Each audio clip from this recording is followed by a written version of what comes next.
Welcome to Something to Wrestle With. Bruce Prichard. Well, you know. That's not a rib. She pooted.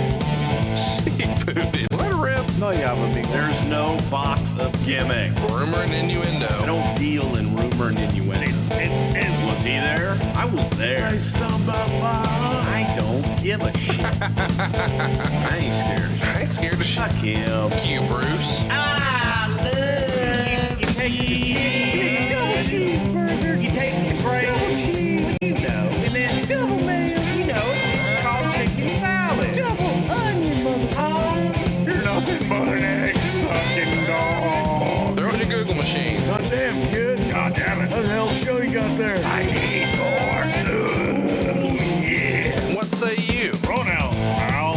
And now, something to wrestle with. Con Bruce Prichard. The second most recognizable athlete in the entire world today. Conrad Thompson. What happened when? What would Vince say about that? Well, Hey, Vince. to the end. My sure arms look good tonight. Yeah. You're so big. Yeah. Let's go. Bullshit. Welcome to WrestleMania. Roll tide on that. Welcome to Something to Wrestle With. Something to wrestle with. Something to wrestle with. Something to wrestle with. Bruce Prichard. Hey, it's Conrad Thompson, and you're listening to Something to Wrestle With. Bruce Prichard. Bruce, what's going on, man? How are you? Oh, not much. Been kind of quiet week. I can't My imagine. teeth came out. They keep coming out, Conrad. I got temps in, and I sent you a picture. But I sent you a picture with just one of them gone, but the two front teeth keep popping out at the most inopportune of times too. And all I got is little metal pegs that are up there, and it's pretty annoying. All I want for Christmas is my two front teeth. I ain't waiting for Christmas, dog. Hey, you know what's funny is, you'd think after all that we've done together here on the show, you would know better than to go to Cain for your dental work. Well, it was Dr. I Yankum, DDS, and the price was right. You know what's funny is, we are such assholes to each other in real life that when you send me this toothless selfie where you can tell you are not feeling good and hurting, but you're in a bathroom mirror, I replied with, what the fuck? And then the next text was, you got the all new iPhone 11 and didn't tell me? Just completely no sell the tooth at all. I mean, I guess what I really want to know now that we're actually on the phone together is, how you liking that new iPhone, buddy? It's okay. It's good, I think. I just, what happened to me is I dropped it in Vegas talking to Senor Silva. Oh God. So technically it's his fault. And since he now works for you, I say it's your fault. And it got progressively worse throughout the day. At first I had a green line on one side of the phone. Then from there it went to, I couldn't touch parts of the screen and it wouldn't work. And I had to go to Denver and spend 7 hours in a Denver mall at the Apple store. Not the best time management, if you will. Well, time management. That's a phrase. I should tell everybody that we've got a, maybe my favorite format that we do here on the show. We're going to do Ask Bruce Anything today. There were more than 1,000. You already have. You asked me like 2 questions already. We're done. We're almost done. Next week, though, we're doing something totally different. We're going to watch Halloween Havoc from 1998. It's one of the worst pay-per-views of all time. It's a rematch with the Ultimate Warrior and Hulk Hogan. And we are basically going to be picking on WCW for 3 hours because this is the show where we've got Goldberg and DDP in the main event, and they would go off the air before the main event would finish airing. Just, man, if it could go wrong, it did. The following week, it'll be all about Fabulous Moolah, and then we'll do a watch along on November 8th. And this will be before Bruce was there. It's the Wrestling Classic from 1985. Get a little old school flavor going for us. And we'll round out the month of November with Survivor Series 99 on the 15th, Survivor Series 89 on the 22nd, and Survivor Series 94 on the 29th. So it'll be all about Survivor Series in November. But, you know, we can't do a show today without addressing the elephant in the room. One of our pals did not survive in WWE. Mr. Eric Bischoff is out. You have replaced him as the SmackDown czar. And of course, our Twitters collectively blew up. Do you want to release some sort of statement or speak to our audience? Just let them know what's going on. I'll address it at the end of the show. Sounds great. Let's keep it moving, and let's go ahead and get to great friend of the show, Bad Money Slim, who writes in, give us a horrible sex, drugs, and rock and roll story you've never told on the air. And you can change the names, or no names, in fact, to protect the innocent. Wow. Oh boy. I as far as funny goes, I one time, or more than one time, I had some friends that used to smoke in the rooms, and there got to be a point, you know, where for the most part, all hotels became smoke-free zones. You couldn't smoke cigarettes. You couldn't, you know, no smoking at all in the hotel. So if you were going to imbibe in the ganja, then you had to get creative as to how you did it. And that was the wet towels. That was the shower going with a lot of steam, and you spray your cologne to mask the odor, open up windows, whatever. And there were these two guys that had done this, and they always got together and would imbibe. And one of them got into town before the other and couldn't wait. And they were smoking in their room, and the fire alarm went off, and the entire hotel was evacuated. Not just one, I mean, the entire hotel was evacuated. And finally, at the end, you know, he was sitting down in the lobby. Hang on, and one they second. came up to him. What time of What's day? that? What time of day is this when this evacuation happens? About, I think, like 10:30, 11 o'clock at night. Okay. So some folks are asleep and they're out of bed now, uncomfortable and discombobulated, wondering what the hell's going on. In their jammies. Yes. And this one guy is sitting there, and they kind of noticed him, and they walked up and they said, "Excuse me, are you in room 724? And he says, I'm not sure what my room number is. What's your name?" Told him his name. And they said, "Well, yeah, you're in 724. Look, you can't smoke in the rooms because the fire alarm is directly in correlation with the fire department. And if anything goes off, we have to evacuate, and this is what has happened." So the fire marshal or the fireman came over and talked to him, and so on and so forth. So now his buddy gets in the next night. They go to the room. He says, yeah, let's meet in your room. And they go to their room. They fire it up. And next thing you know, the fire alarm's going off. And he's like, "Oh, fuck, I forgot to tell you." So last night, he tells them the whole story.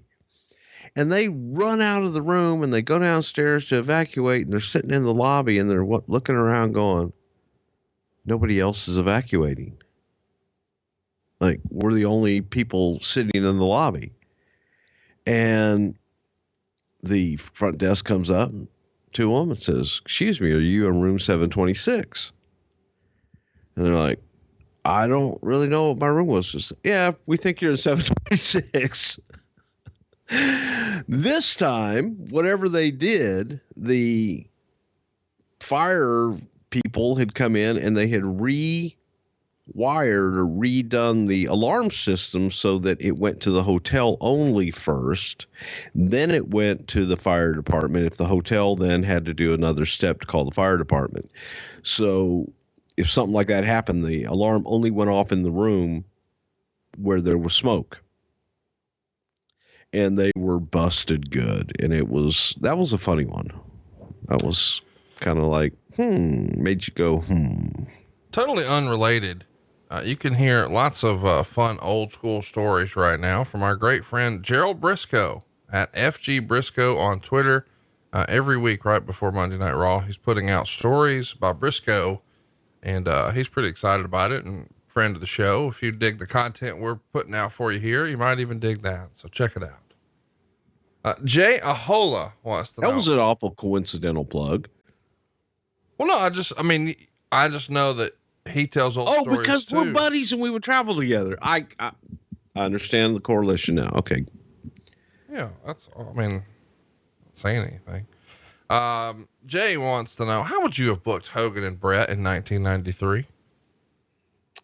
In 1993, I think that I would have loved to have turned Hulk heel. I would have loved to have turned Hulk heel and had him work an extended program with Brett, ending up with, I would have had Hogan take the championship from him in the middle of that, but I would have ended up with Brett and the title. Let me ask, how would you have turned Hogan heel in 93? Like, what would you have been able to do to make that loyal, faithful WWF audience that grew up with him literally turn their back on him?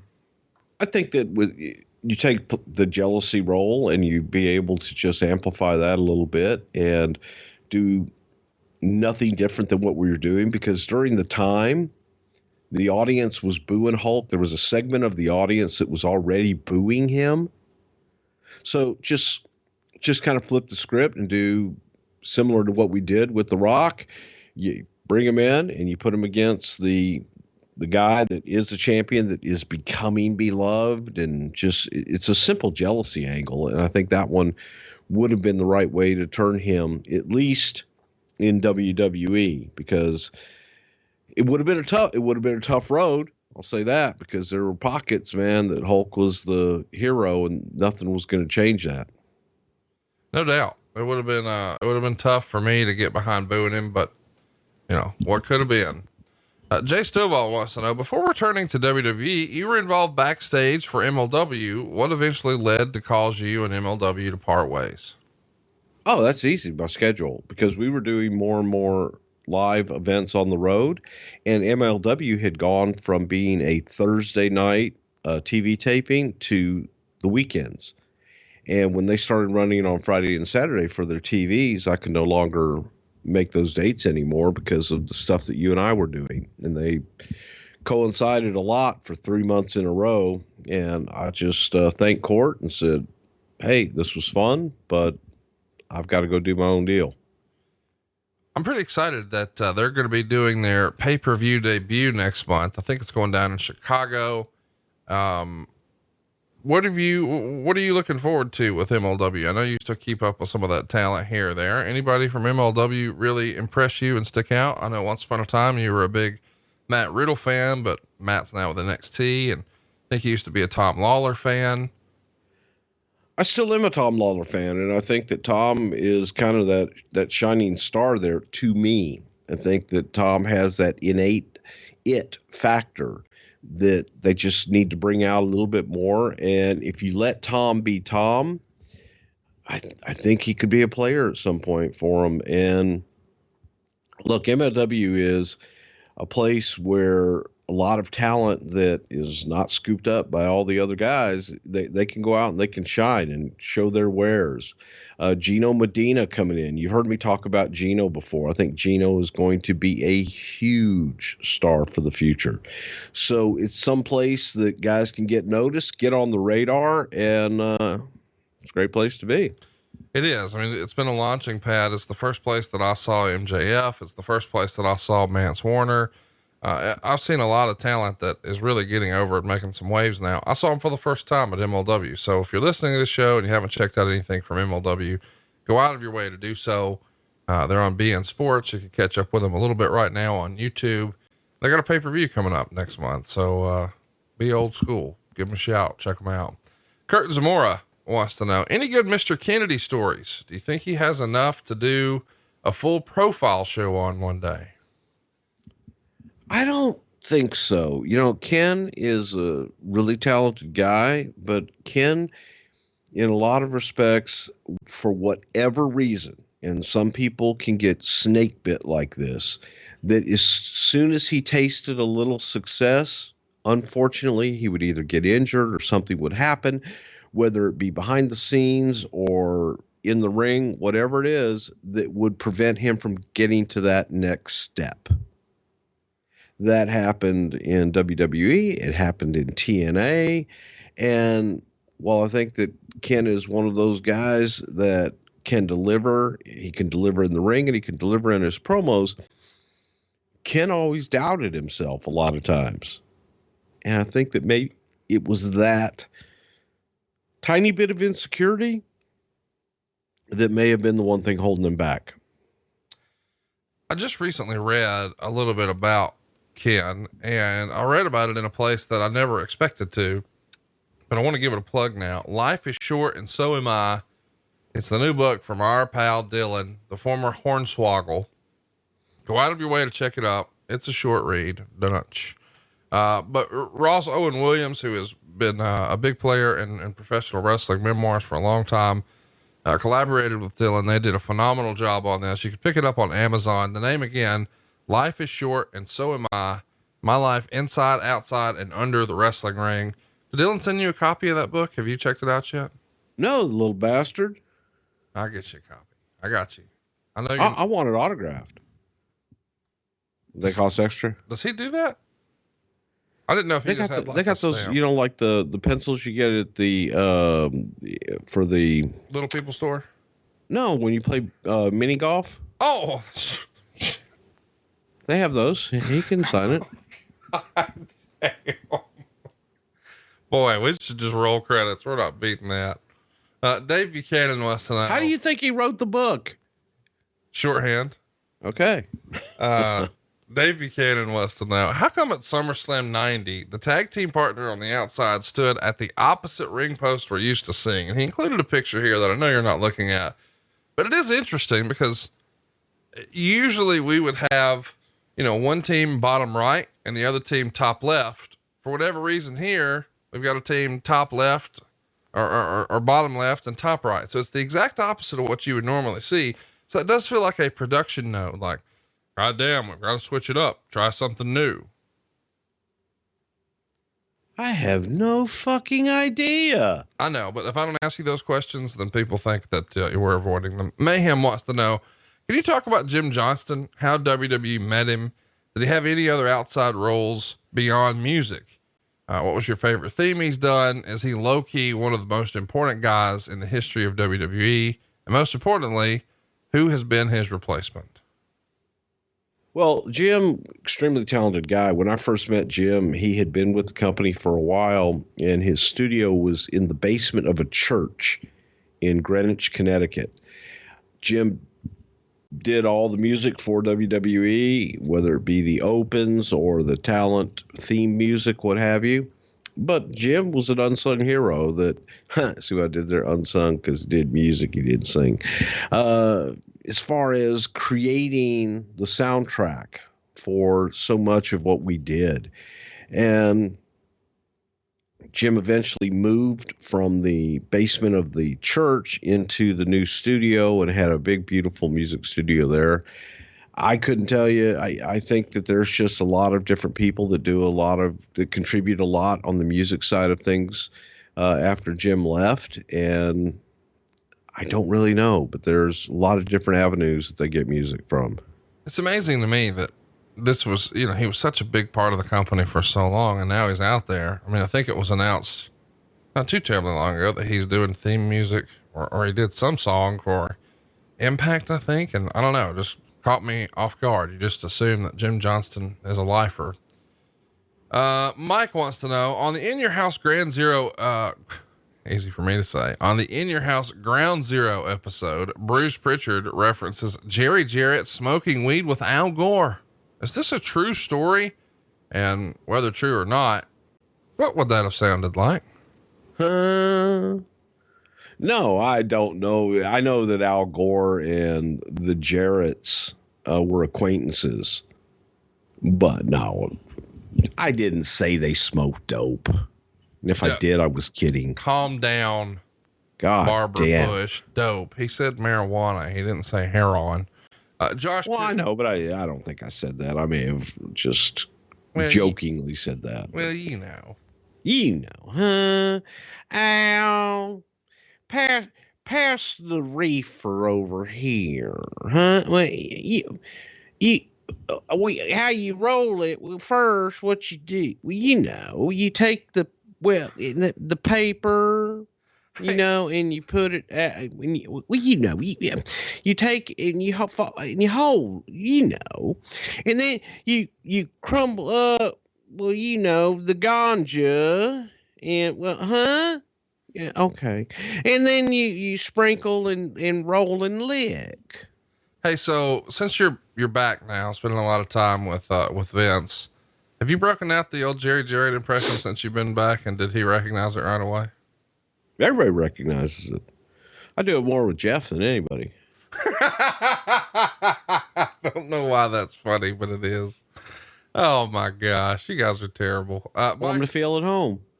Well, you ever eat any crackers with? Never mind. Mike writes in, who does Bruce Prichard consider to be the greatest heel of all time?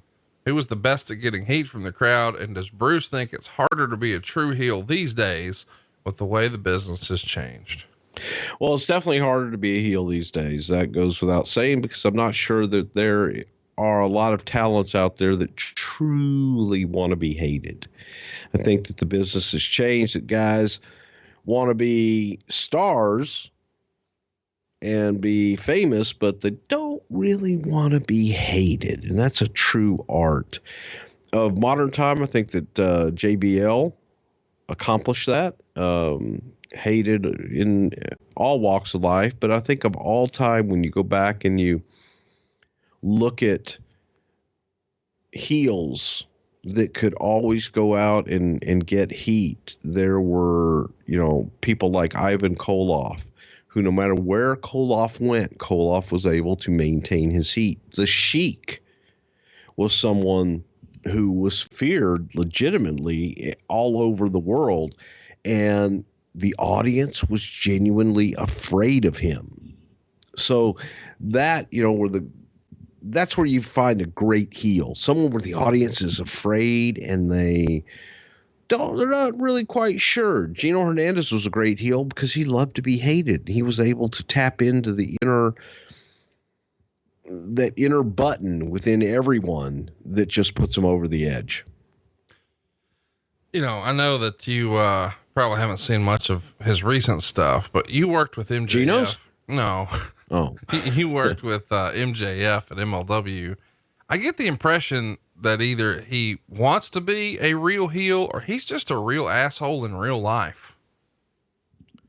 Well, I hope he wants to be a real heel. I don't really know, but it's the difference between being one and playing the part.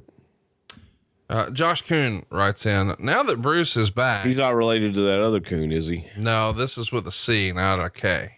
Oh, thank God. Now that he's back, is Prichard pushing for Virgil to be inducted into the WWE Hall of Fame this year? Virgil was already inducted. Not Dusty. Oh, hang on, baby. I thought you was talking about Virgil. Oh, you're talking about Virgil. I'm talking about fuck money. I'm talking about meat sauce. I'm talking about Olive Garden's finest. Mike Jones. Who? The fuck does that mean? I said Mike Jones. And then I said the word who. Shit. I'm walking, Conrad. I'm walking. This is dangerous in my hotel room. I'm walking and I'm stepping over wires to close the window and I'm about killing myself. You never know. Never say never. Because I think that when you look back and look at the whole presentation of the $1 Million Man, you look back in that heyday of the business, I think that Virgil was a big part of that because he was always there, holding the money, doing whatever it is that the $1 Million Man needed him to do. So that could happen. I'm not mad at it. Josh also wants to know, can Bruce tell us anything about the planned Duke the Dumpster Drose heel turn in 95, where he would join the $1 Million Corporation, but then it was seemingly abruptly dropped? It's just Duke, man, Mike Drosy was just such a nice guy that it was hard not to like him. And unfortunately, when he tried the heel turn and $1 Million Man was going to clean him up, and instead of being a garbage guy, he'd be a sanitation guy, little tweaks. It didn't come across true. And it came across like he was really trying to play a role and didn't feel genuine. It didn't feel like a real sanitation worker. He was more garbage man. JDR wants to know, as long as you've been with WWE, what was your favorite era to work in and why? I would have to say, I loved the late 80s, early 90s, really early, during that really hot period and what have you. Then, from there, I think that, Attitude Era for the money, that was great. But as far as being left with a clean slate and having a lot of your top guys leave, the early 2000s, from 2000 till about 2006 those were some fun years because you were building new talent, creating new stars. Brother Jack writes in, we've all heard how painful it could be to work with Shawn Michaels backstage and how no one liked the Ultimate Warrior. Who was the easiest person to work with? Ted DiBiase was super easy. Teddy was great because Ted was such a pro and he could get anybody and everybody over. So Tito Santana was a joy to work with. People like that. Wahoo McDaniel was pretty easy to work with. Tough, but he was easy to work with if you were very clear with him and knew what the hell you wanted, man. But those guys kind of sit at the top of the list for me. Undertaker. But the easygoing guys in real life are usually the easiest ones to work with. Mike Whitaker wants to know, do you think we could ever see Lex Luger in the Hall of Fame? Yes. I think Lex Luger will be in the Hall of Fame. I agree. We got lots of questions like this. I guess we should just attack it now. I don't know why everyone asks this no matter what happens, but Mark Buffalo wants to know, Bruce, is this your last podcast? Today? Yeah. Why?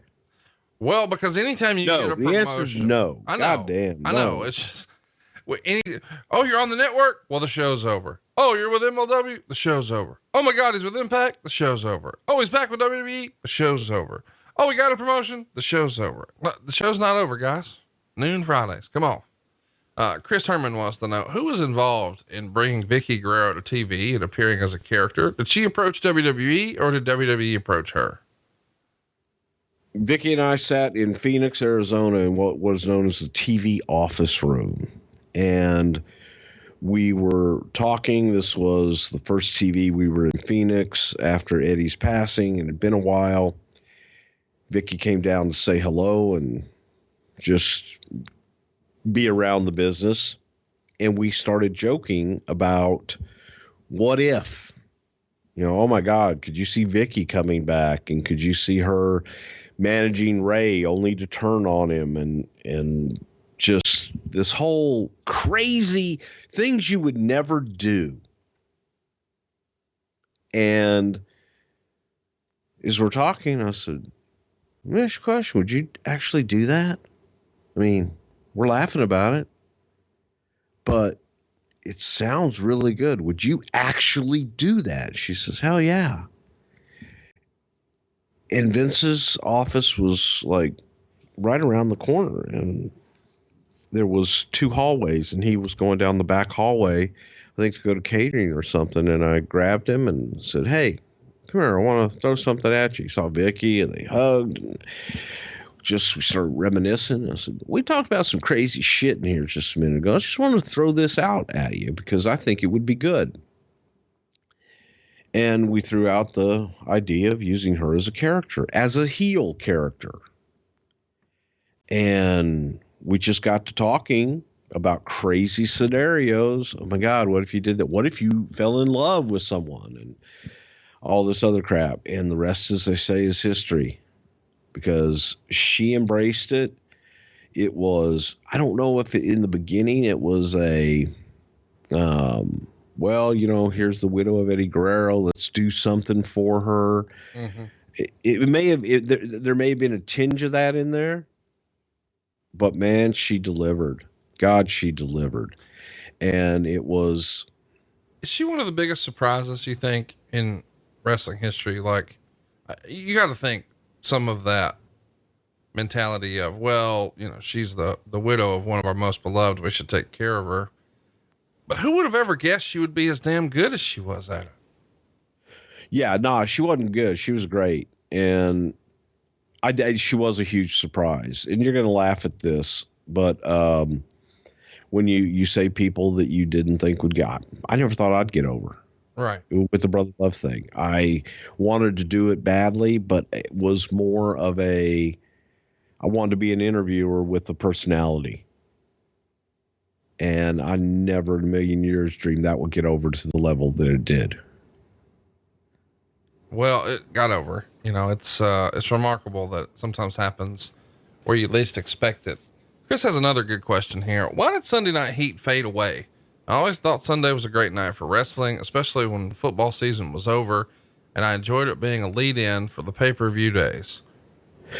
Well, who's this, Chris? Yep. Well, Chris, sometimes it's better to burn out than fade away. But it was difficult and was becoming expensive to produce because it was eating into production time on the day that we were doing live television. And there wasn't that big of an audience. So we looked at how we could utilize that time and that production in other ways. And Sunday Night Heat lost out. But I see what you're saying. It was a great lead in because people could go and get into the habit every Sunday of watching Sunday Night Heat, forget about the pay-per-view, but then we can remind them the very last, the last few hours before we go into the pay-per-view. So it was a good vehicle, but it just kind of lost its place in the rotation. Pretty fun question here that I don't think I've ever heard before. Mike Whitaker writes, if Eric would have sent the NWO to a Monday Night Raw, like DX was sent to a Nitro, would you have let them in? Probably not.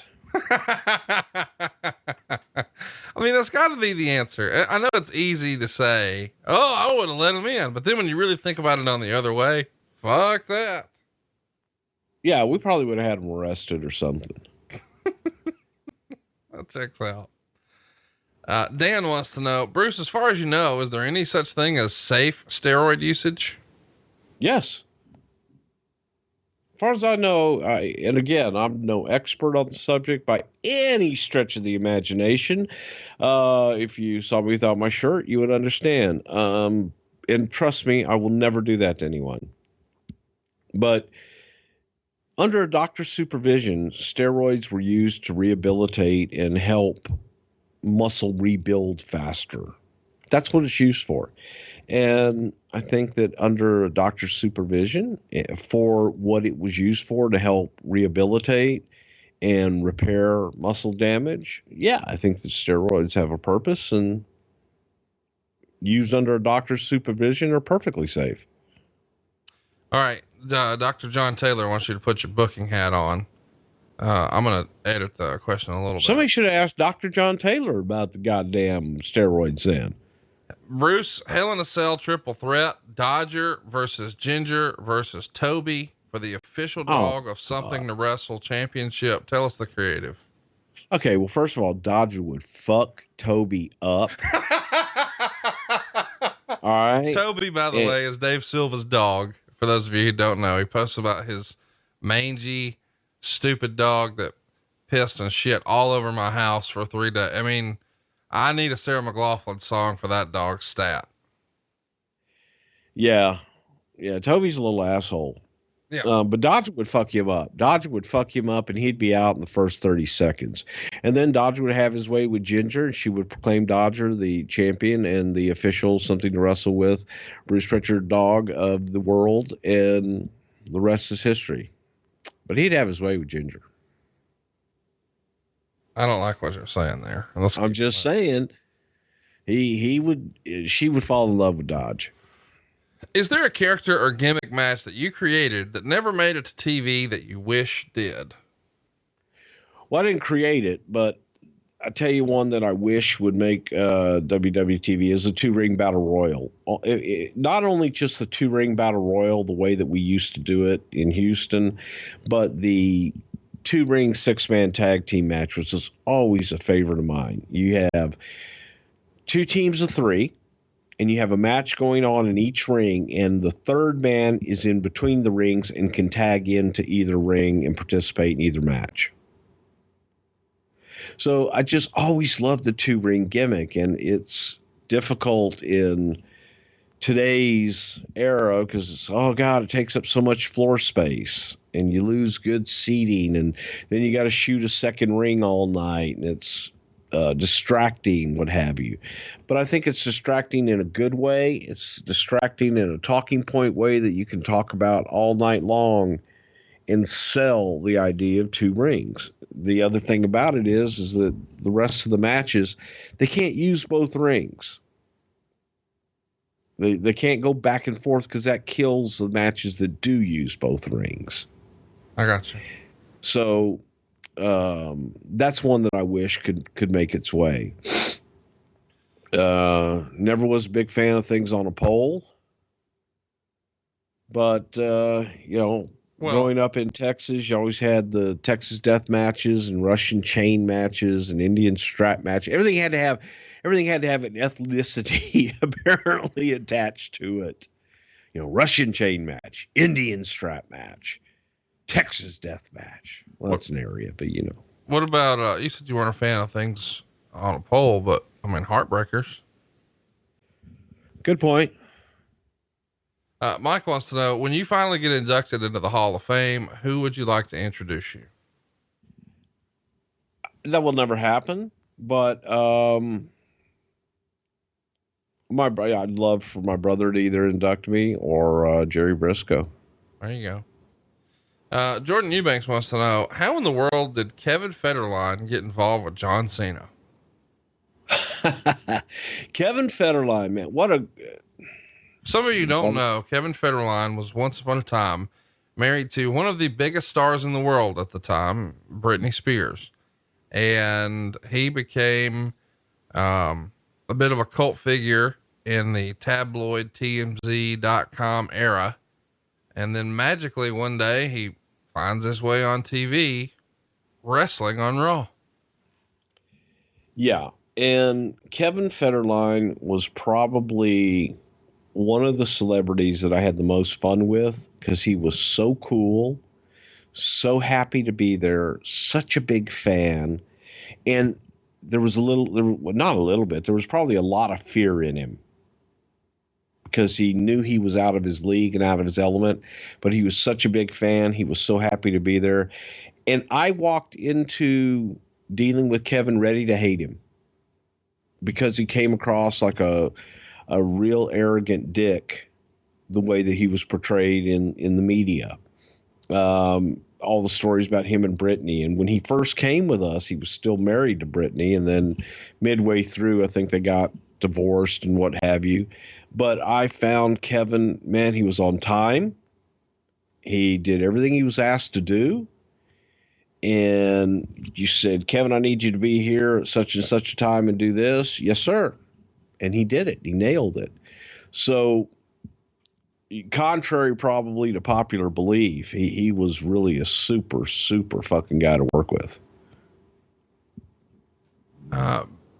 BCNDC, Intercontinental Tag Titles. What was the plan? I don't know. Well, I don't even know what the fuck you're talking about. Once upon a time, there was a rumor that you guys were considering Intercontinental Tag Champions, sort of like the NWA had a World Tag Champ and then a US Tag Champ. Well, it may have just been a rumor that never made it to anybody seriously. Here's something you'll have fun with. Has Bruce listened to any of Conrad's other podcasts? And if so, could he rank them in order from best to worst? This gives you a chance to shit on all of our mutual friends. Okay, well, let's rank them first. There's Something to Wrestle With, Bruce Prichard, that I find highly entertaining and very good, and it's number one. Sure, everybody knows that. And then what else do you do? Oh God, I do Grill and JR. Yeah, that's how I rate them. Okay, you like Eric Bischoff's podcast, 83 Weeks. 83 Weeks, Eric Bischoff. That's about it. Not a big. And you want the honest answer? You've never listened to any of them. Yeah. Yeah. I knew that. Conrad, I'm a little busy sometimes. I'm not upset, dude. You have 1.5 hours free per week and you block that off for Something to Wrestle. So, I get to talk to you for that 1.5 hours. Yeah. So why would we be spending our time together listening to my other shows? Yeah. That's the way everyone feels. Jason wants to know, and I know you don't like to talk about current stuff, but this is a good question. I think you'll have fun with. What is something that you weren't expecting, good or bad, since you've been back to WWE? The Sonic ice maker in the little coffee area. Do you have Sonic? We do have Sonic, but there's probably Sonic ice. There's probably pockets of folks listening who don't know what we're talking about. It's like the small little cylinders of ice, not the bigger pieces, but the tiny, more crunchy ice. There's a lot of fast food hamburger joints here in America where they just sell bags of this ice. Yes, they still sell hamburgers and they sell milkshakes and tater tots and hot dogs and whatever the hell. But people will just straight up buy the ice, and it's commonly referred to as Sonic ice. And, you can actually get some of those ice makers like for your home, but they're like $6 or $7 grand. So people instead just run down to the hamburger joint and pay $1 for a giant bag of frozen water in the shape of these little cylinders. Well, we've got this little thing in the coffee area, and it's water, purified water, and ice. And it's small, but you hit the button, and you get the ice, and it's like the Sonic ice, and I love it. So I'm looking at it, I go, I wonder how much ice is actually in there. And so I kept filling up cups of ice, knowing that I had more cups of ice than could ever possibly. I don't know how it works, but I love it. So that's like my favorite thing. I don't know what it says about you that in your, free 3 minutes, you decide, let's go fill up as many cups of ice as we can. You're an adult child and we love you for it. John Riga wants to know. Trust me, you would do the same thing. Where would you put WrestleMania 19 in your all-time favorite WrestleMania? It is my number one. Well, my number one is WrestleMania 17, as we've discussed. And I think that 19 was great. It really was. It was great, but not as good as 17. So probably in the top 10. Two fun questions here. Seinfeld or Friends? Oh, Seinfeld. Scorpion all day long, twice on Sunday. Scorpion King or the Marine?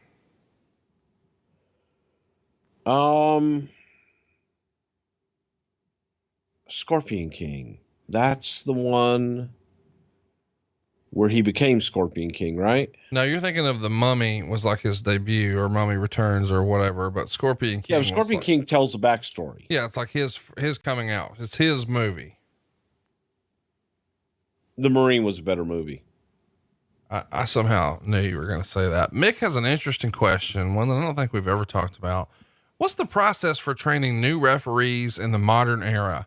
Are they trained in-house, or does WWE usually go for readily experienced ones? No, they're all trained. They're all trained, go through the PC and get trained. It's good if you've already refereed before, though. Oh yeah, for sure. Do you know if there's somebody, we hear William Regal scouting this guy or that guy or whatever. I mean, are they also looking for referees, or is that a different skill set?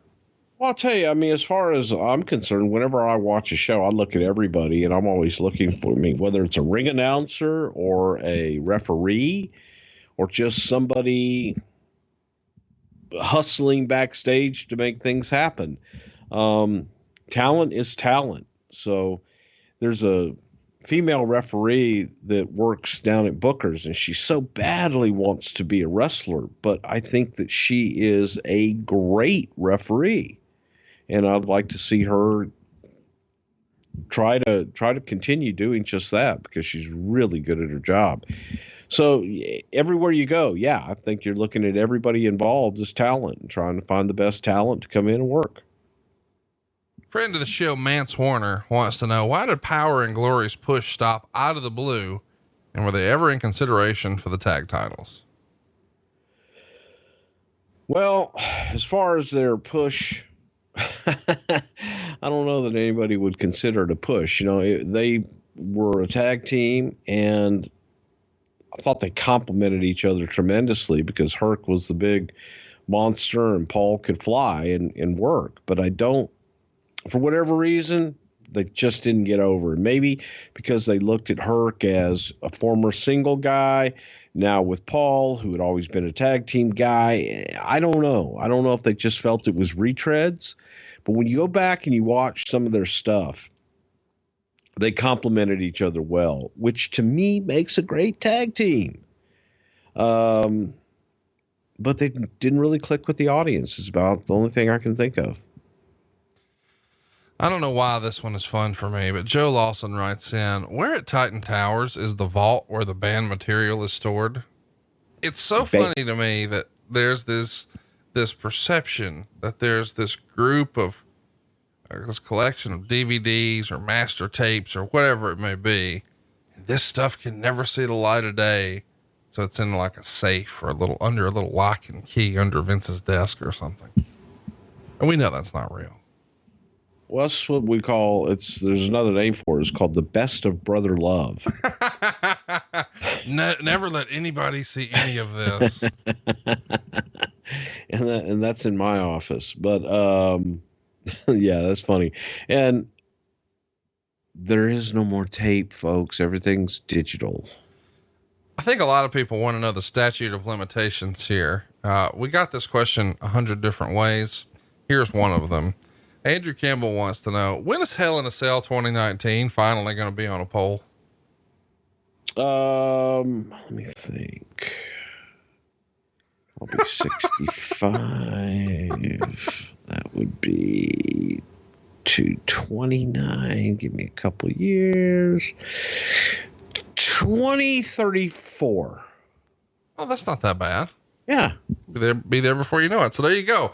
Everybody wants to know, when you can talk about Hell in a Cell? 2034, buddy. Put it on your calendars right now. We'll do it on the anniversary. Let's get more specific, Conrad. October. Yeah. On the exact anniversary. That's what we do, baby. Yeah. Put on your calendars, folks. Levi Betts wants to know, did Vince ever talk about starting his own MMA company? We actually had been in talks with Bob Meyerowitz, who owned the UFC, and Campbell McLaren and those guys, to purchase UFC before the Fertittas came in. So, yeah, but he was looking to actually purchase what was the UFC at the time, which was a no holds barred, a lot different than it is today. And now they have rules and different things, but it was a completely different animal back in the day. And we had talked to them about purchasing them and taking over that company. Then the Fertittas came in and they just offered too much money.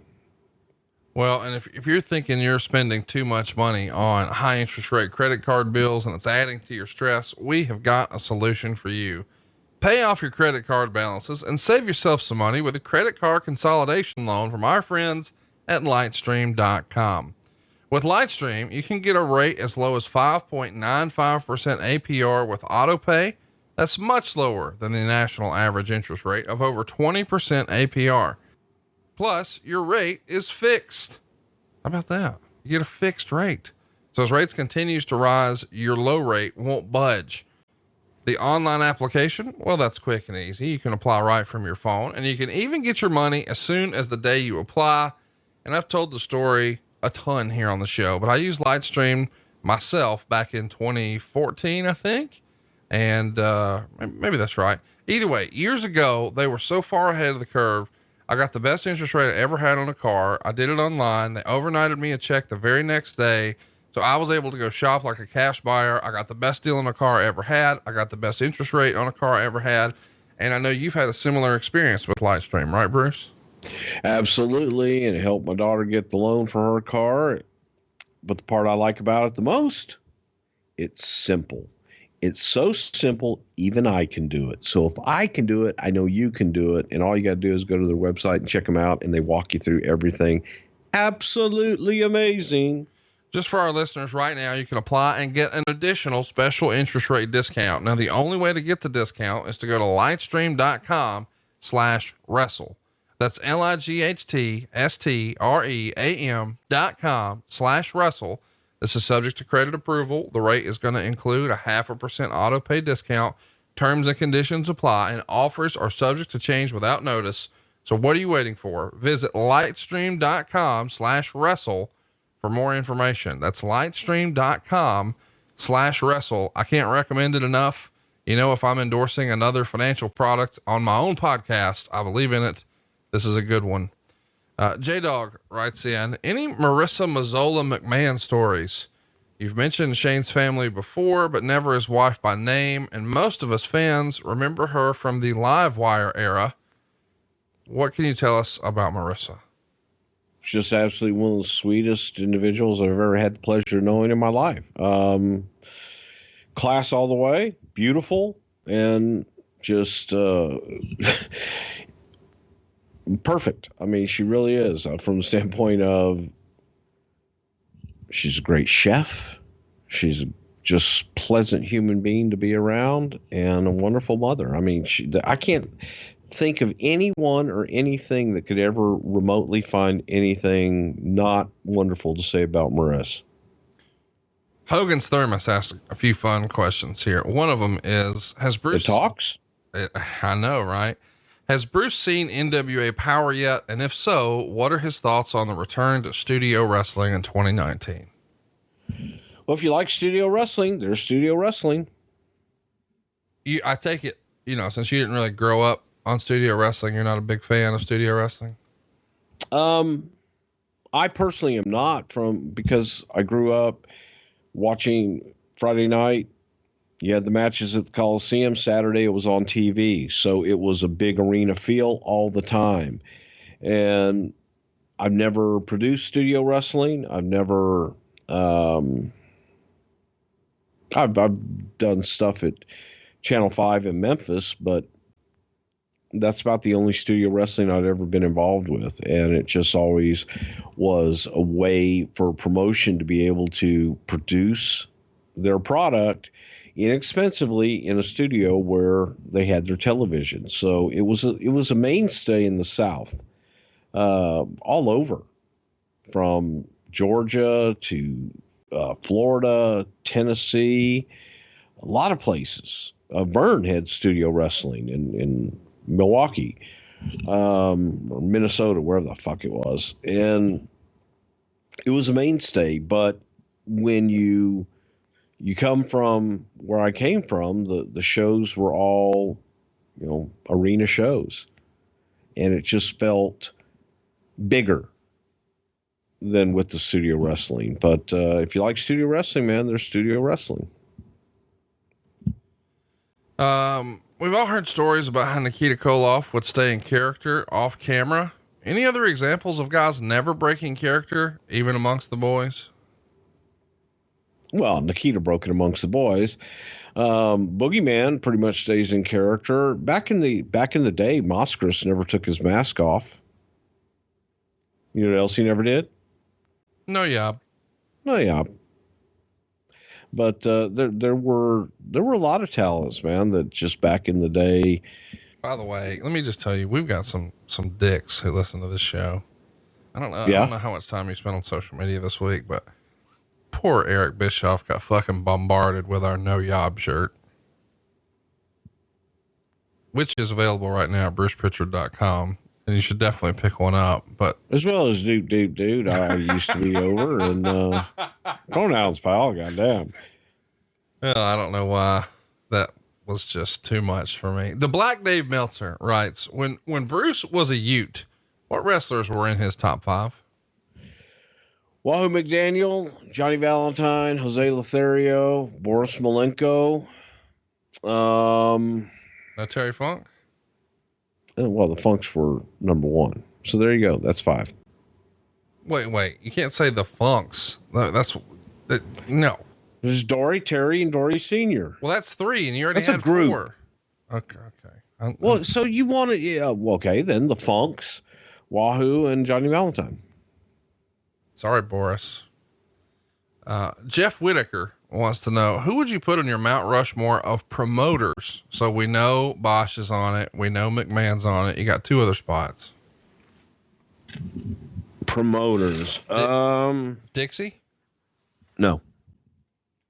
Dixie wasn't a promoter Oh, sorry.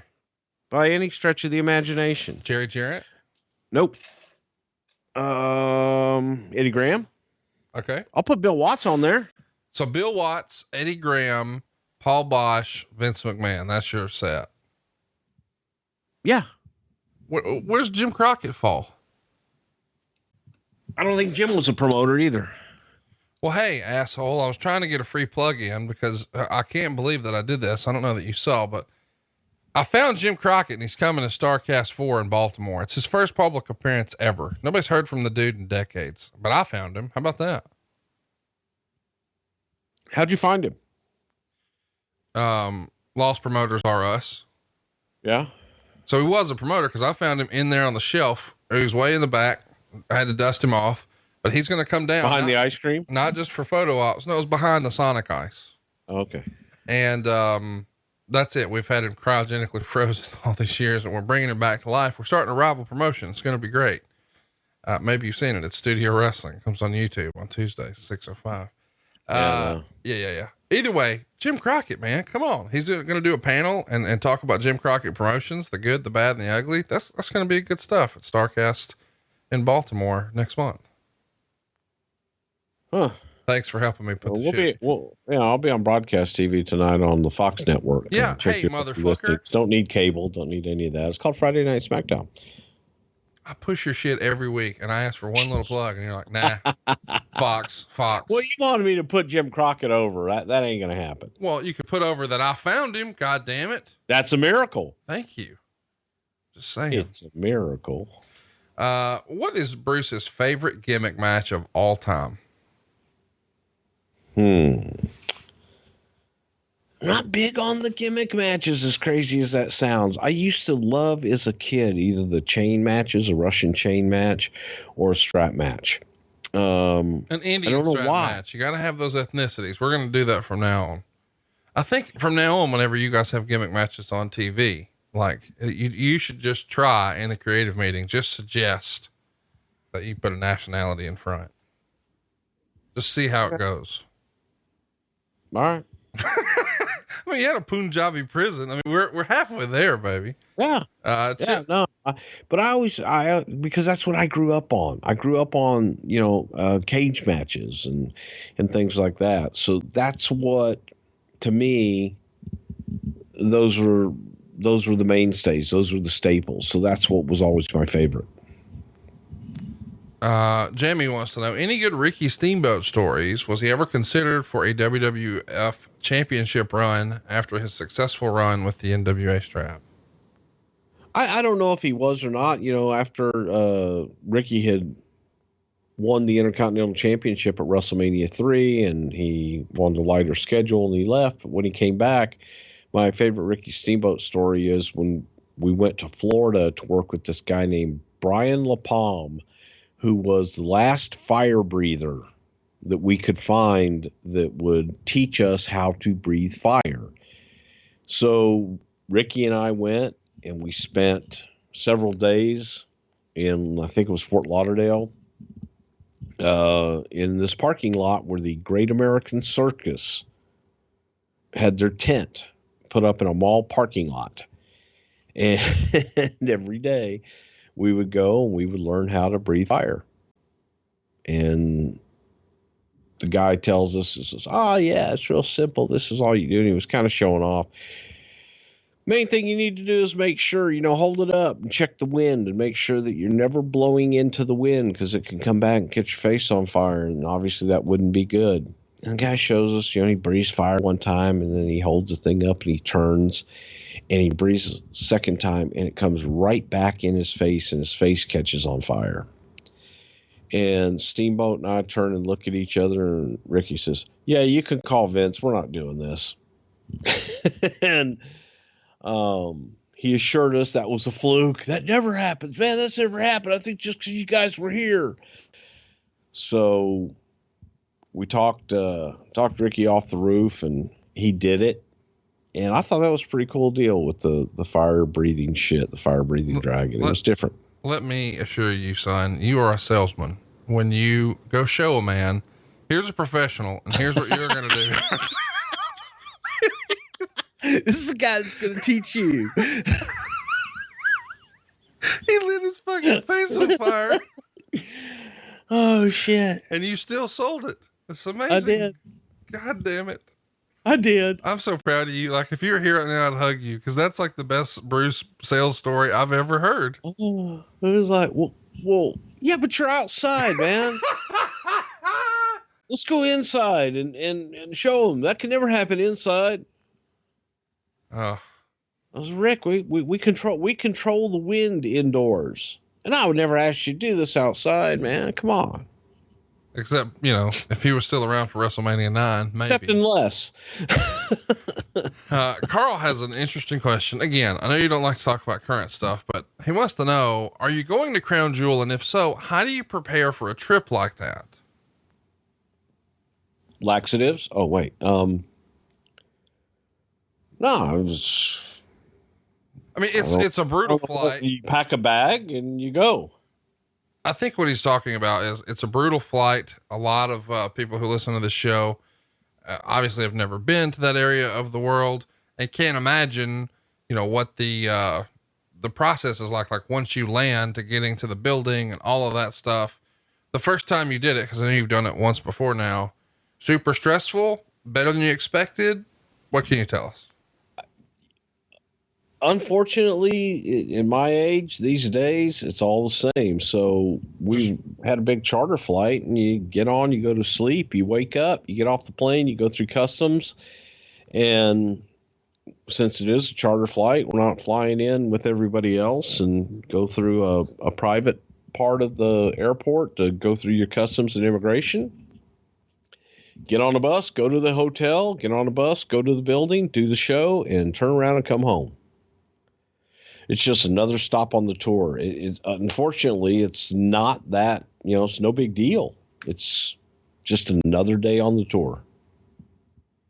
Jeff writes in, without question, my favorite bit in the history of the show is Bruce doing the cornet voice and then cutting Conrad off yelling motherfucker. I laugh every time. Do you guys have a favorite running bit on the show? What are you talking about, motherfucker? You mean you've never really talked about you.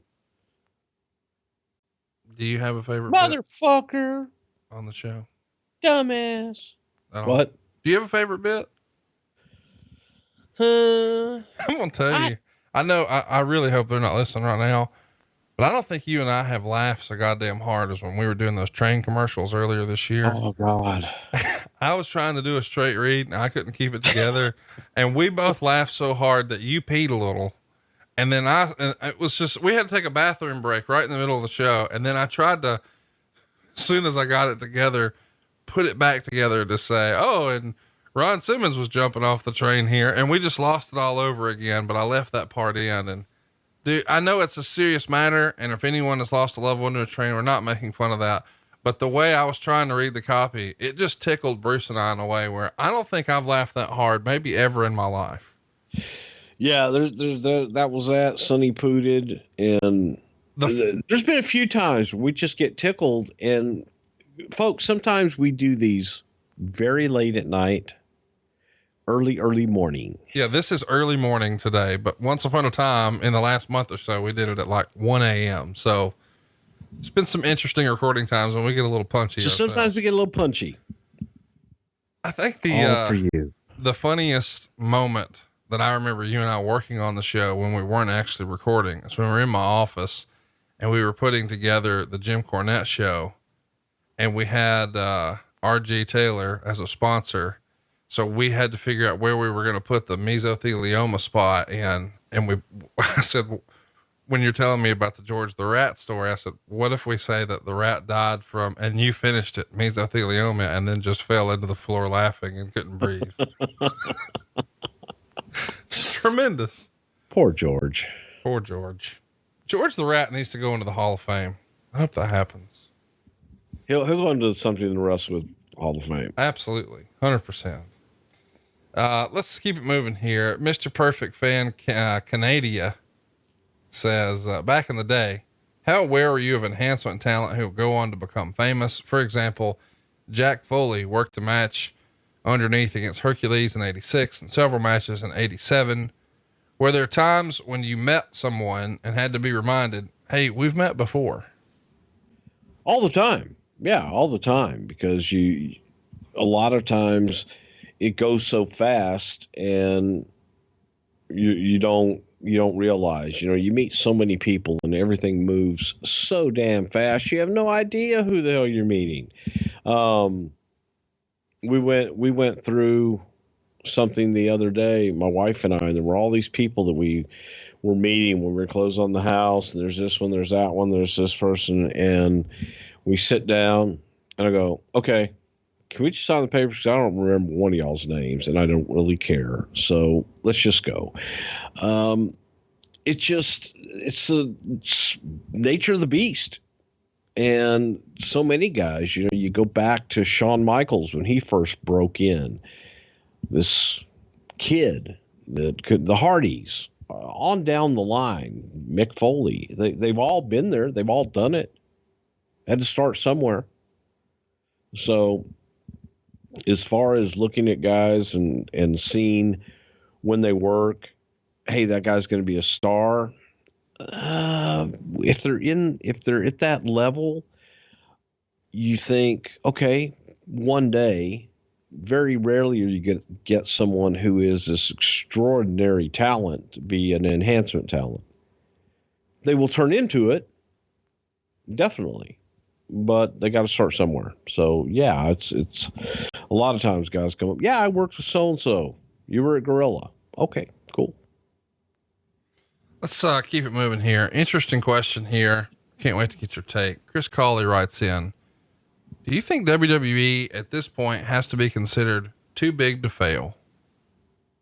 No one's too big to fail. And I think that the company is, Jesus Christ, it's a monster and it's a huge machine that needs to be fed. And as long as it's fed, it will survive and thrive. To explain that, back in the American economic crisis of 2008, a lot of the big banks were considered, quote, too big to fail. And of course that resulted in a big bailout. And there was lots of controversy as a result. I know some of our European listeners may not be familiar with the phrase. Earl writes in, this is maybe the question of the show. What happened to Mark Henry and Mae Young's hand baby? Let me try it again. What happened to Mark Henry and Mae Young's hand baby? Did it grow up to be the hamburger helper or Arby's mascot asking for a friend? Well, he came to one of the Raw reunion shows as a teenager. And well, he's grown into quite the hand. He's a hell of a hand. He is a hell of a hand. That was my next goddamn line.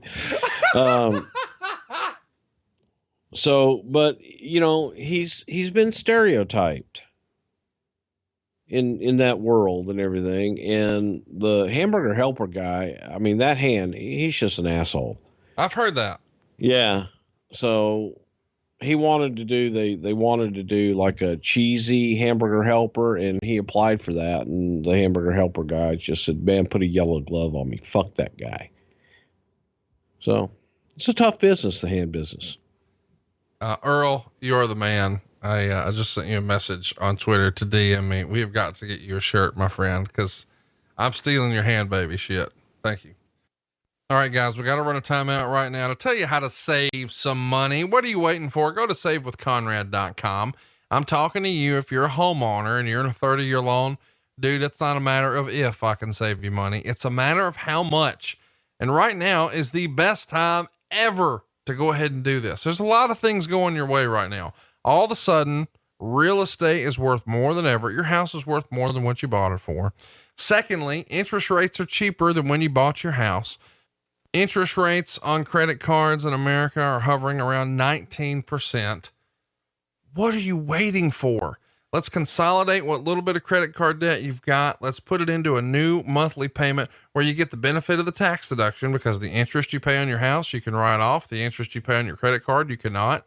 Let's also get the best rate possible, way better than what you have right now. And oh yeah, how's this for starters? No house payments for 2 months. You won't make your November or your December payment. You're done until next year. And come next year, you're going to have a better mortgage. Most importantly, you're going to get out of debt faster. We are routinely helping podcast listeners take their 30-year loan and cut 6, 7, 8, 9 years off of their loan. What are you doing? Find out how much money you can save right now for free. You don't need perfect credit. You don't need money out of your pocket. And if we can't save you money, we won't waste your time. Check it out right now. SaveWithConrad.com.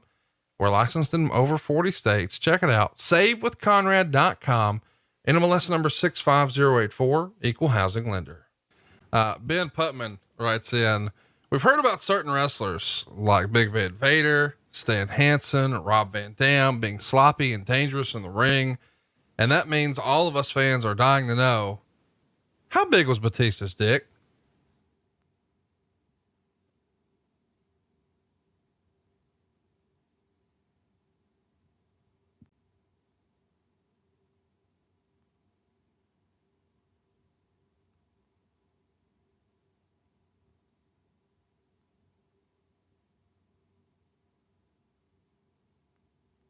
Still thinking about it? What's that? You know, Batista or whatever. Is it just that dreamy? Like I mean, whenever I mention it, it's like you go into a trance. Was it, you have like a traumatic experience with it? Bob writes in, how come when a superstar is seen watching a match on a monitor backstage to scout their opponent, they're almost always standing up and watching the monitor at an angle? How the fuck do you watch a monitor when you're scouting opponents? I don't actually scout opponents. We don't have any here on the podcast. There you go. So this is probably coming from someone that's never been back at the monitor scouting their opponent. It's how you do it. It's a little peek behind the curtain, pal. We get lots of questions about this. Let's just answer it here. J-Dog wants to know, are there any plans for something else to wrestle coming back to the WWE network? Never say never. Any Jess McMahon stories that Vince has told you about? No, other than Jess being the pioneer in the boxing world, Jess McMahon, who was Vince McMahon's grandfather, was one of the first promoters in Madison Square Garden to promote boxing and later on wrestling. But I don't know that Vince was ever around him. I have no idea, but, no, there's not. Just you go back and look at the history. I tell you, Madison Square Garden looks at Jess McMahon very fondly because of all the things that he did while promoting there. So it's one of those names in the boxing world that is definitely revered. Hey, let's talk about, this is a fun question we've never touched on before, as far as I know. Craig Olney writes in, did WWF ever try to get the 4 Horsemen in the WWF? Now, the reason this is fascinating to me is because you've told the story that SummerSlam 88, you thought you had Ric Flair as the guest on the Brother Love show. By SummerSlam 89, you've got Arn Anderson and Tully Blanchard. Soon thereafter, Barry Windham would be there, and J.J. Dillon would eventually follow suit as well. So you're going to have the manager, the leader, the tag champs, the U.S. champ. You could have had the entire collection there had the Flair thing happened. Do you think if all of them would have been there, Vince would have put them together and called them the Horsemen, or would he have not done that because it was done somewhere else and he couldn't own it? I don't know because I think if he had brought everyone over at the same time and done everything, he might have. He might have done the Four Horsemen. I don't know if the NWA or whoever it was at the time owned the Four Horsemen trademark, but I wouldn't have surprised me for him to do that. No. Drew Landry writes in, it seems like Bret Hart had several great WWF matches. Do you have a favorite? Bret Hart? Yeah. God, the one you hate, WrestleMania 12, is one of my all-time favorites. But I don't hate God, it. It's Bret just had overrated. 13 with Austin is incredible. 13 with Austin's incredible too. But you look at so many where Bret would tell these great stories throughout the matches. It was God, there's tons of them. Yes, but 13 with Austin, 12 with Shawn are the two that stick out. And the other one, the Survivor Series with Diesel, the one where he won with a small package. That's where they went through a table, right? Yeah. Yeah. To me, that was just absolutely phenomenal. Vorzug Official wants to know, I need to know about your office situation. Do you have the same office you originally had? If not, who has that one now? Do you ever pull them aside and reminisce about the good old days in that old office? God, there's so many people, and I had so many offices in that office. There's too many to count. So, an office is an office. No, I'm not in the same office. I'm not even on the same floor. So, Ringside Brett wants to know, if the Undertaker were to retire, who do you think he would handpick to retire him? Or do you think someone should retire him? And I'm sure what he means is, for years and years, the quote unquote tradition in wrestling was you go out, your last match, you lose. And, we saw Kurt Angle have his last match earlier this year and Baron Corbin beat him. And that's sort of always been the wrestling tradition. Who do you think Undertaker will pick when that time is finally here? I don't know. But I don't think for me that anybody needs to retire the Undertaker. I think the Undertaker is the type of character that can live on forever. Now, he cringes every time I say that, but that's the way I feel. And I don't even want to have that discussion because I don't think that anybody needs to retire him and make him go away. I like leaving that door open. I like the mystique of the Undertaker and feel that he's special enough that you just leave him alone. Charlie Thrower writes in, recently the people from Viceland posted a video of Cornette pulling off a trick pool shot. Besides Corny, who else was an old school pool shark? Gorilla Monsoon. That makes sense. Gorilla Monsoon was like Minnesota Fats. I mean, he was incredible. Interesting question here from Mike. You're going to have fun with this. Who wins in a Houston street fight? Bruce Prichard, Jim Ross, Arn Anderson, Eric Bischoff, or Tony Schiavone? Conrad, I'm a 3-time black belt Hall of Famer. Sagar wants to know, have you heard how Conrad behaves with Arn Anderson and Jim Ross? He treats them with respect and class. On your show, he cusses and screams at you and is about to show you a Hogan Warrior match next week. Are you not entertained enough in your 22.5-hour work schedule to put up with this bullshit? You treat them with respect? Absolutely not. Good. In fairness, I'm not nearly as good of friends with either one of them as I am. That's what I was going to say. I mean, Our greetings to each other. We are just awful humans to each other by text. Yes, we are. We're terrible. If anybody, see, here's the thing. If people didn't know us, they would swear we hate each other. But that's the way we are with all of our friends. You've seen me with my other outside wrestling friends, and I've seen you with your other friends. And that's just our personality. We're busted balls 24/7. So it's not a gimmick here on the show. No, it's definitely not. I mean, I never liked you. Fun stuff. Yeah, it's funny because it's true. I know you don't like to talk about current stuff, but here's another one. Who in the current roster would have made a great manager back in the day? I think Sami Zayn makes a great manager now. Would have been even better back in the day.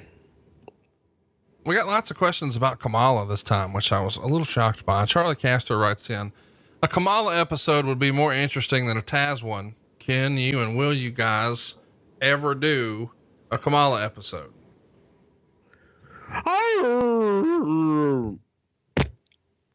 We did get a little bit of, I don't even know how much of this we want to talk about, but Vince Russo took great issue with our Taz episode last week because I guess in the show, and I did go back and listen to it.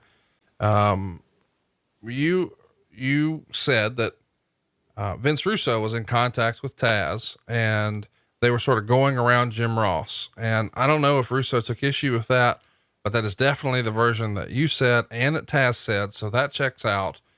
But I think you said something like JR was offended because it felt like Vince was sort of making side deals. And whenever those contract terms would come up, Russo would sort of throw the, oh yeah. And then they had to sort of back end and figure out, what are we going to do? And I think Taz would say he actually had the contract negotiation discussion face to face with Vince McMahon, not Vince Russo. Do you want to clear any of that up? Because Russo has decided this is a hill worth dying on this week about who discussed a contract with Taz 20 years ago. Well, I know I didn't. And I know that Jim Ross was upset that it had taken place, that any contract negotiations had taken place initially without him being involved in it. And I have no idea what Vince Russo did or didn't do other than what I was told by Taz, who told me that Vince Russo made the initial contact. That's not coming from me guessing. That's coming from a discussion that I had with Taz.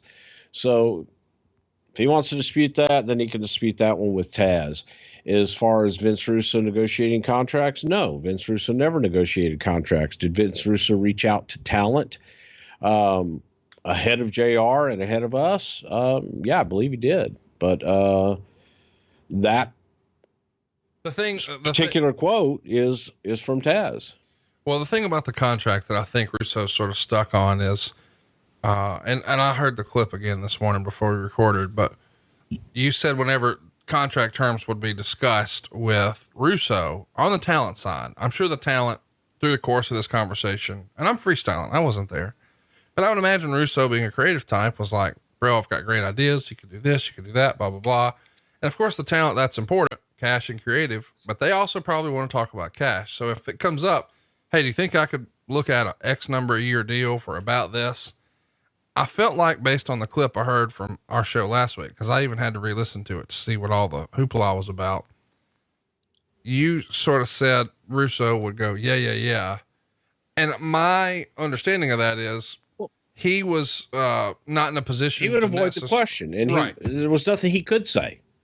So, but to your point in the clip last week, you said, and then when talent hears that, they think it's a done deal, but they don't realize that's not the guy you talk to about that.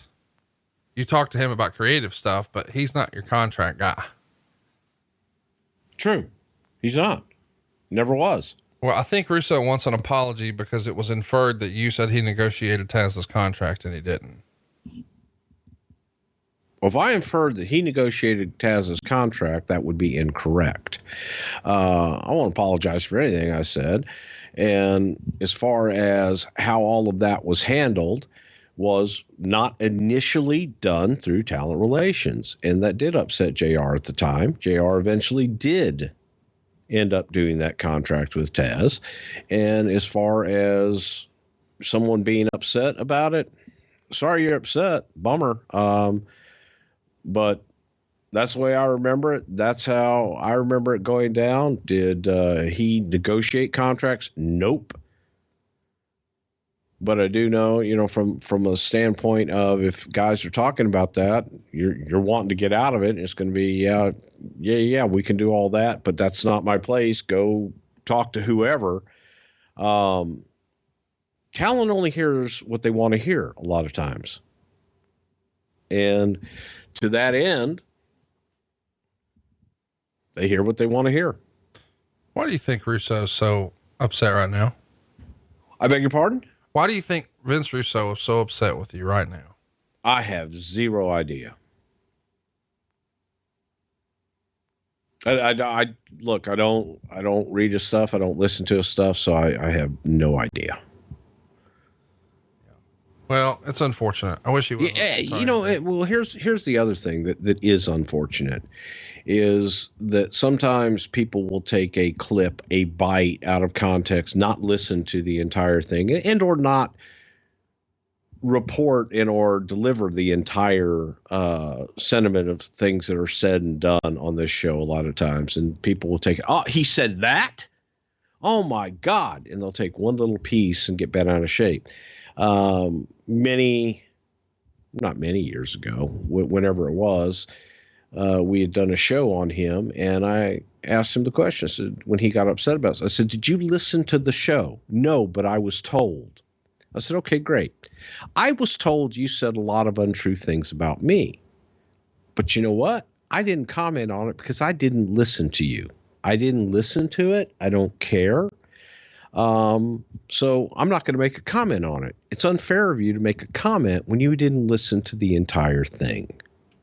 So I basically don't care.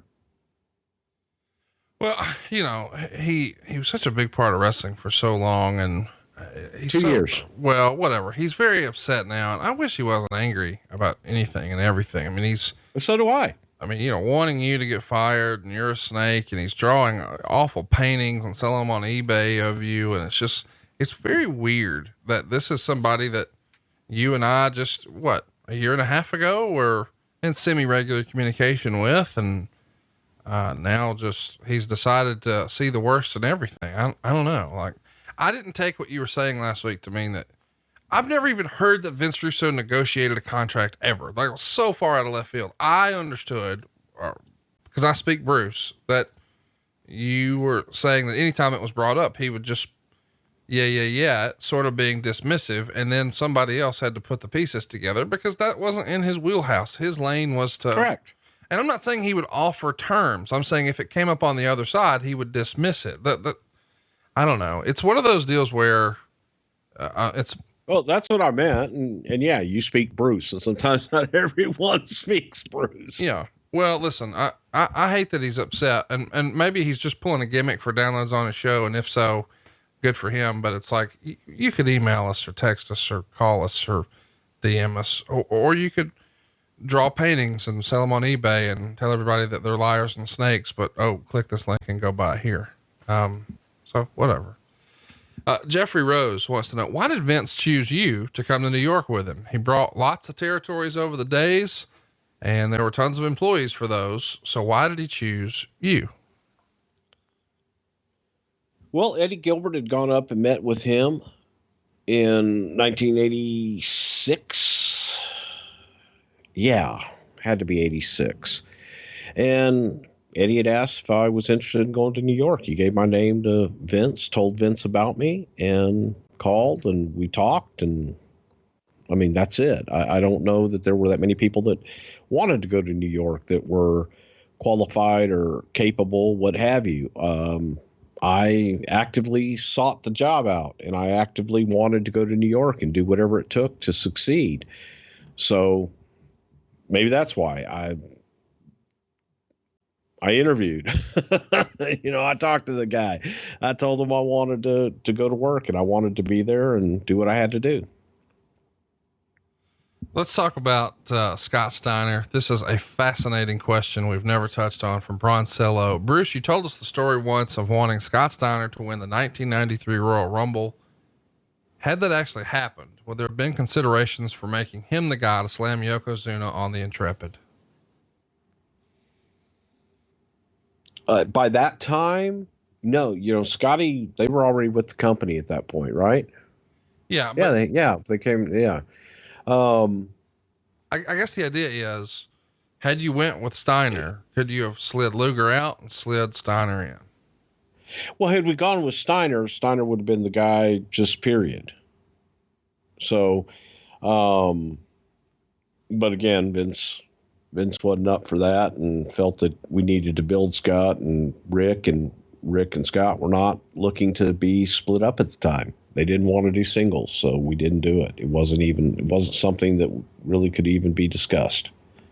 All right. One last question before we wrap things up here. Francis wants to know, what's the one thing you think people don't know that they should know about Vince McMahon? That he's human. And, well, goddamn, let me think about that. Maybe he isn't. But no, really and truly, that he's human and just like everybody else. It has a very tough exterior that he puts out there, but he's, the biggest thing is he is fair and he's human. I think a lot of people just look at him as a larger than life being and forgets that he's a human being sometimes. Well, and another human being that we talked about at the top of the show that we said we would circle back to is our great close personal friend, Eric Bischoff. And of course, you and he made all the headlines on Tuesday. And you said you would address it at the end of the show. What would you like to share with everyone? Well, I'd like to say that I think that Eric Bischoff is, first of all, Eric is a friend of mine, and Eric is a good friend of mine that I love personally. I love him professionally, and I was sad for the news that came out this past week on a professional level and a personal level. So, I want to wish Eric the absolute best. Eric and I aren't, oh my God, Eric's gone, I can never talk to him again. Absolutely not. And, sometimes in business things happen for whatever reasons. Sometimes you don't know the reasons and you have to move on. But I do believe that Eric Bischoff is one of the smartest guys I've ever met and worked with.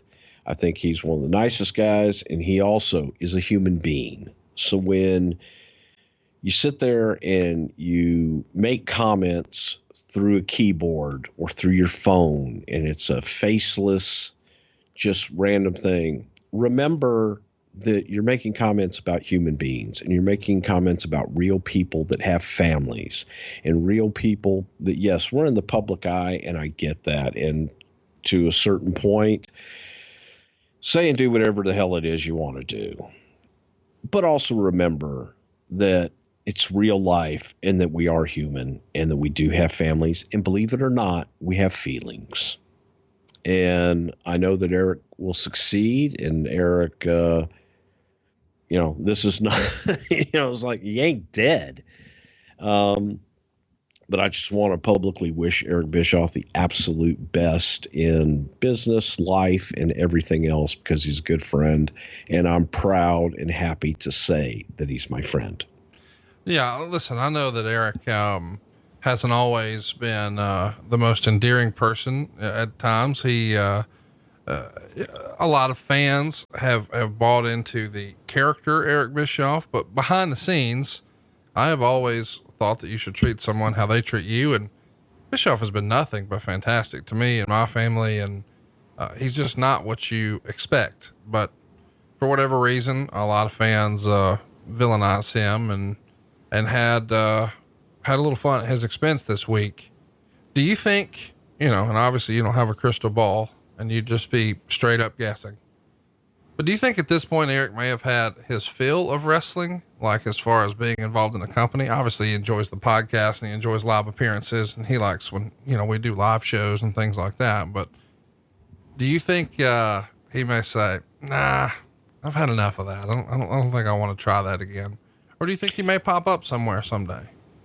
You never say never, I mean, anything can happen, and I hope that whatever does happen, that he's happy with it, and he'll make a go of it. So here's what I mean specifically. Sometimes I hear from old school guys who say, it's just in my blood. I just can't get away from it. It's like, even when you try to leave, like there's something that always pulls you back to wrestling.